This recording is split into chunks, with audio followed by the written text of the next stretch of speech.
Θα σου δείξω πως θα ψήσεις την πιο ζουμερή Tomahawk. Δες για να καταλάβεις. Η σφαιρική αρόζα είναι ιδανική ψισταριά υγραερίου για ψησίματα σε χαμηλή και δυνατή φωτιά. Βάζω τη χωάνη για έμεσο ψήσιμο και τη μαντεμένια σχάρα. Ρυθμίζω σε χαμηλή θερμοκρασία. Με την αρόζα 570 μπορώ να έχω σταθερά 100 βαθμούς Κελσίου.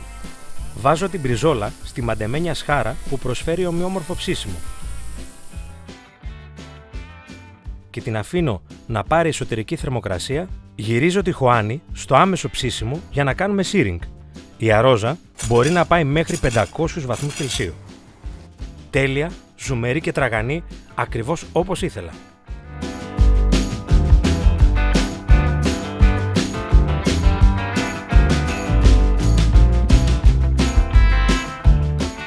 Αυτή είναι η Outdoor Chef.